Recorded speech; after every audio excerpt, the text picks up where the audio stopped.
ৰিয়ান পৰাগ ভাৰতৰ উদীয়মান ক্ৰিকেট খেলুৱৈ আৰু অসমৰ প্ৰথমজন ক্ৰিকেটাৰ যিয়ে নেকি ভাৰতৰ ৰাষ্ট্ৰীয় স্থান পাবলৈ সক্ষম হৈছে টি20 আৰু ওৱান ডে দুইটা ফৰ্মেটতে ৰিয়ান পৰাগৰ সিলেকশন হৈছে দুইটা ফৰ্মেটতে ৰিয়ান পৰাগ অলৰেডি কি কৰিছে দুটা অভিষেক ঘটিছে ডেবিউ কৰিছে দুইটা ফৰ্মেটতে অলৰেডি ৰিয়ান পৰাগে খেলিলে গতিকে আমি অসমীয়া হিচাপে অসমৰ এজন লৰা হিচাপে আমি সকলোৱে গৌৰৱ অনুভৱ কৰিছো গতিকে সেই ৰিয়ান পৰাগৰ যি ক্ৰিকেটিং যাত্ৰা তাৰ বিষয়ে আজি কিছু কথা আজি আমাৰ এই আড্ডাৰ ভিডিঅ'ত কথা পাতো নমস্কাৰ স্বাগতম জনাইছো তিনিআলিৰ আড্ডাৰ আন এটা ভিডিঅ'লৈ আজি এই আড্ডাৰ ভিডিঅ'ত আমি ৰিয়ান পৰাগ অসমৰ যি প্ৰথমজন ক্ৰিকেট খেলুৱৈ যিয়ে নেকি ৰাষ্ট্ৰীয় দলত নেশ্যনেল টিমত স্থান পাবলৈ সক্ষম হৈছে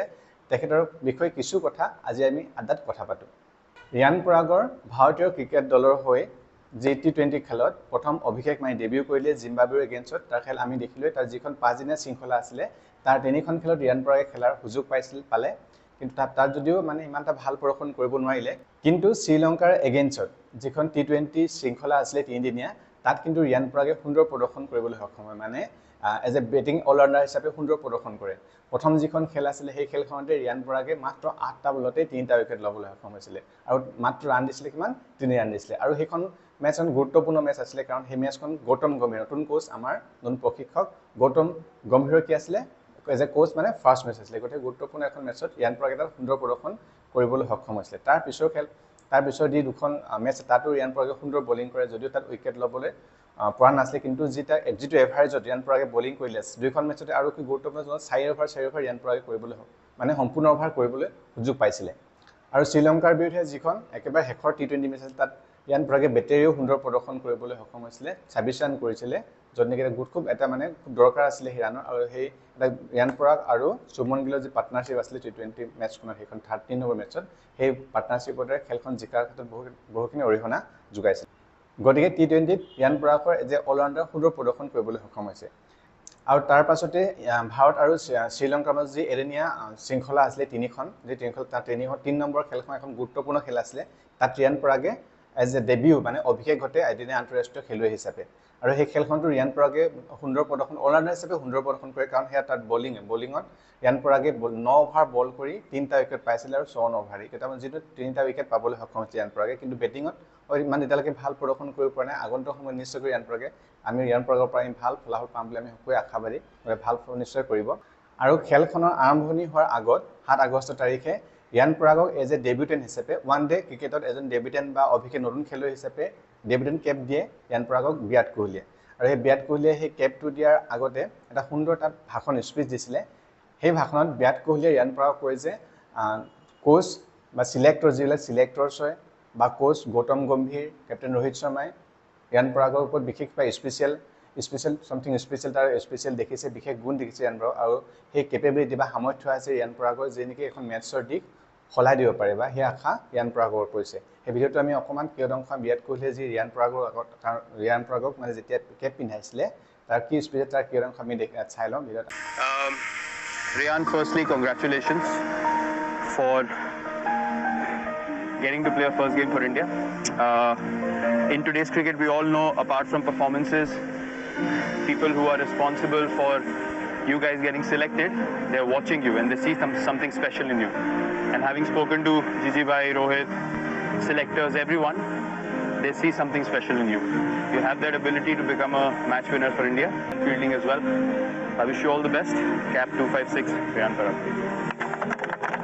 Go well.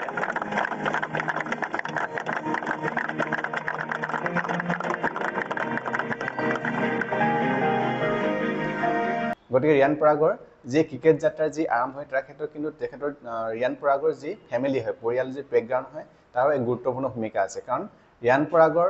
মাক আৰু দেউতাক দুজনে হয় স্পৰ্টছমেন মানে খেলুৱৈ হয় ৰিয়ান পৰাগৰ দেউতাকটো এজন ফাৰ্ষ্ট ক্লাছ ক্ৰিকেটাৰ আছিলে যে নেকি অসম ৰেলৱেজ ইষ্ট জোন ক্ৰিকেট এই টীমক প্ৰতিনিধিত্ব কৰিছিল বা তাৰ হৈ খেলিছিল পৰাগ দাস ৰিয়ান পৰাগৰ দেউতাকে MS ধোনীৰ লগতো ৰেলৱে টুৰ্ণামেণ্টত খড়গপুৰ আৰু গুৱাহাটীত একেলগে খেলিছিলে আৰু ৰঞ্জী ট্ৰফিত ধোনীৰ এগেইনষ্টতো খেলিছে যেতিয়া নেকি ধোনীয়ে বিহাৰ হৈ খেলিছিলে তেতিয়া ৰিয়ান পৰাগে অসমৰ হৈ খেলিছিলে গতিকে ৰিয়ান পৰাগৰ দেউতাকে ধোনীৰ লগতো ক্ৰিকেট খেলিছিল গতিকে এজন ভাল ক্ৰিকেটাৰ হয় অসমৰ এজন ফাৰ্ষ্ট ক্লাছ ভাল ক্ৰিকেটাৰ আছিল ৰিয়ান পৰাগৰ দেউতাক পৰাগ দাস আৰু সেইফালৰ পৰাও মানে ৰিয়ান পৰাগে বহুতখিনি ছাপোৰ্ট ঘৰৰ পৰা পাইছে আৰু তাৰ মাক মিঠু বৰুৱা এজনী ৰাষ্ট্ৰীয় ৰেকৰ্ড হোল্ডাৰ ছুইমাৰ হয় মানে সাঁতোৰবিদ যে নেকি মানে সাউথ এছিয়ান গেমছ সাফ আদি গেমছ নেশ্যনেল গেমছত সোণৰ পদক সিলভাৰ ব্ৰঞ্জৰ পদক পাবলৈ সক্ষম হৈছে গতিকে ৰিয়ান পৰাগৰ যি বেকগ্ৰাউণ্ড খেলুৱৈ পৰিয়ালৰ পৰা গতিকে বহুতখিনি ছাপোৰ্ট পাইছে আৰু ইমানখিনি আগুৱাই যোৱাত নিশ্চয়কৈ ৰিয়ান পৰাগৰ সহায় হৈছে আৰু ৰিয়ান পৰাগে অসম দলৰ হৈ ফাৰ্ষ্ট মানে প্ৰথম ডেবিউ কৰিছিলে বা প্ৰথমখন মেচ টি20 মেচ খেলিছিলে 29 জানুৱাৰী 2017 চনত ঝাৰখণ্ডৰ এগেইনষ্টত ইডেন গাৰ্ডেন আৰু তাৰ পাছতে ফাৰ্ষ্ট ক্লাছ ক্ৰিকেটত অসমৰ হৈ 2017-18 চনত যি ৰঞ্জি ট্ৰফি আছিলে তাত ৰিয়ান পৰাগে প্ৰথমখন মেচ খেলিছিলে 2017 চনৰ নৱেম্বৰ মাহত হায়দৰাবাদৰ এগেইনষ্টত গুৱাহাটীত আৰু তেতিয়া ৰিয়ান পৰাগে এটা ৰেকৰ্ড কৰিছিলে 21st চেঞ্চুৰী মানে 21 শতিকাৰ জন্মগ্ৰহণ কৰা প্ৰথমজন ভাৰতীয় যিনি ফাৰ্ষ্ট ক্লাছ ক্ৰিকেটাৰ খেলিছে মানে ৰিয়ান পৰাগে যেহেতুকে ৰিয়ান পৰাগৰ জন্ম হৈছিল 2001 চনৰ 10 নৱেম্বৰ তাৰিখে গতিকে 21st চেঞ্চুৰী ফাৰ্ষ্ট ক্ৰিকেটাৰ যিয়ে নেকি মানে ফাৰ্ষ্ট ক্লাছ ক্ৰিকেট খেলিছিলে 2000 চনৰ পিছত জন্মগ্ৰহণ কৰা হিচাপে মানে ৰেকৰ্ড ৰিয়ান পৰাগে তেতিয়া কৰিছে আৰু ইয়াৰ পিছতে ৰিয়ান পৰাগৰ যি ক্ৰিকেটৰ যাত্ৰা তালৈ যদি চাওঁ 2017ত ইংলেণ্ডত হোৱা আণ্ডাৰ 19ৰ দুখন ইউথ টেষ্ট আছিলে ভাৰতৰ দলত ৰিয়ান পৰাগ তাত সিলেক্ট হৈছিলে আৰু ইংলেণ্ডত যি দুখন টেষ্ট হৈছিলে ইউথ টেষ্টৰ তাত দুইখন খেলতে ৰিয়ান পৰাগে দুটা হাফ চেঞ্চুৰী মাৰিছিলে আৰু তাতো ৰেকৰ্ড কৰিছিলে ৰিয়ান পৰাগে এটা হাফ চেঞ্চুৰী মাত্ৰ 33টা বলত কৰিছিলে যেটো নেকি ইউথ টেষ্টৰ সেকেন্ড হাইষ্ট হয় বিৰাট কোহলিৰ পিছত আৰু 2 নম্বৰ যিখন টেষ্ট মেচ আছিলে তাতো ৰিয়ান পৰাগে হাফ চেঞ্চুৰী মাৰিছিলে এটা শুভমন গিলৰ লগত 131 ৰানৰ এটা ধুনীয়া পাৰ্টনাৰশ্বিপ কৰিছিলে যিখন নেকি যিটো পাৰ্টনাৰশ্বিপে খেলখন জিকাত সহায় কৰিছিলে আৰু 2-0 সিৰিজ মানে জিকিবলৈ 2-0ত সেই সিৰিজখন ইউথ টেষ্টৰ যি সিৰিজ আছিলে সেইখন জিকিবলৈ সক্ষম জিকিছিলে তাৰ উপৰিও আণ্ডাৰ 19 যে চলিঞ্জাৰ ট্ৰফি 2017 ভাৰতৰ এ স্কোৱাডত ৰিয়ান পৰাগৰ সিলেকশ্যন হৈছিলে আৰু তাত হাইয়েষ্ট ৰান স্কোৰ আছিল ৰিয়ান পৰাগ তাৰ পিছত 2018 চনৰ যি আণ্ডাৰ 19 ৱৰ্ল্ড কাপ আছিলে তাতো ৰিয়ান পৰাগৰ সিলেকশ্যন হৈছিলে কিন্তু সেই এখন ৱাৰ্ম আপ মেচত ৰিয়ান পৰাগে মানে ফিংগাৰ আঙুলিত ইনজুৰি হয় দুখ পায় তাৰ ফলত সম্পূৰ্ণকৈ খেলিব পৰা নাছিলে মাত্ৰ এখন খেলতে গ্ৰুপ ষ্টেজৰ এখন ফাইনেল গ্ৰুপ ষ্টেজৰ মানে এখন খেলত খেলিছিলে জিম্বাবৱেৰ এগেইনষ্টত কিন্তু সেই আণ্ডাৰ 19 যি ৱৰ্ল্ড কাপ আছে তাৰ স্কোৱাডটোৰ ৰিয়ান পৰাগ এজন সদস্য আছিল আৰু ইয়াৰ পিছত যদি চোৱা যায় 2018-19 বিজয় হাজাৰী ট্ৰফি আছে অসমৰ হৈ সৰ্বাধিক 248 ৰান কৰিছিল 7খন মেচত ৰিয়ান পৰাগে আৰু ইয়াৰ পিছতে 2018 চনত যি IPL 2019ৰ বাবে যি প্লেয়াৰ অকচন হৈছিল তাত ৰিয়ান পৰাগক ৰাজস্থান ৰয়েলছে ক্ৰয় কৰিছিলে আৰু সেই সময়ত মানে ৰিয়ান পৰাগৰ বেছ পাইছিলে 20 লাখ টকা আৰু সেইখন যিখন 2019ৰ যিখন IPL সংস্কৰণ আছিল তাত ৰিয়ান পৰাগ এটা ৰেকৰ্ড কৰিছিলে যে কি সকলোতকৈ সৰু খেলুৱৈ হিচাপে যিজন নেকি 50 ৰান স্কোৰ কৰিছে মানে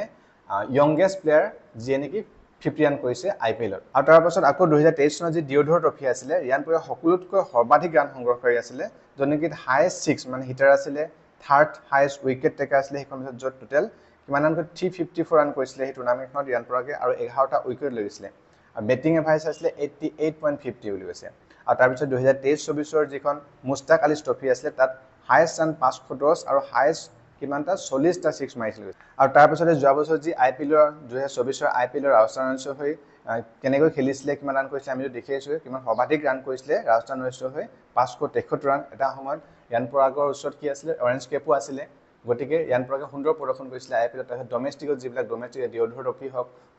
মুস্তাক আলী ট্ৰফি এইবিলাকত সুন্দৰ মানে প্ৰদৰ্শন কৰাৰ কাৰণেহে ৰিয়ান পৰাগৰ মানে ভাৰতীয় দলত স্থান পাবলৈ সক্ষম হৈছে অকল IPL বুলি নহয় IPLতো সুন্দৰ প্ৰদৰ্শন কৰিছিলে তাৰপিছত যিবিলাক ডমেষ্টিক আছিলে ৰঞ্জি ট্ৰফি হওক ডিওধৰ ট্ৰফি তাৰপিছত মুস্তাক আলী এইবিলাক যিবিলাক খেল আছিলে ডমেষ্টিক ঘৰুৱা খেল আছিলে সেইবিলাকত সুন্দৰ প্ৰদৰ্শন কৰিছিলে তাৰ আগতো বহুত ৰেকৰ্ড কৰিছে ৰিয়ান পৰাগে গতিকে সেইকাৰণে ৰিয়ান পৰাগৰ ভাৰতীয় দলত স্থান লাভ কৰিবলৈ সক্ষম হৈছে এজ এ অলৰাউণ্ডাৰ আৰু ভাৰতীয় তেওঁ অলৰেডি দুটা ফৰ্মেটতে টি20 আৰু ওৱান ডে দুটা ফৰ্মেটতে অলৰেডি ৰিয়ান পৰাগে অভিষেক ঘটিছে ডেবিউ কৰিছে দুটা ফৰ্মেটতে খেলিছেও আমি অসমবাসী হিচাপে সঁচাকৈ আমি অসমবাসী সকলোৱে আমি গৌৰৱ অনুভৱ কৰিছোঁ ৰিয়ান পৰাগ আৰু আগুৱাই যাওক আৰু ভালকৈ খেলক আৰু দেশৰ লগতে আমাৰ অসমৰ নামো উজ্বলাই তোলক আমি অসমবাসী হিচাপে সদায় ৰিয়ান পৰাগে গৌৰৱান্বিত হৈ থাকিম জয় আই অসম ধন্যবাদ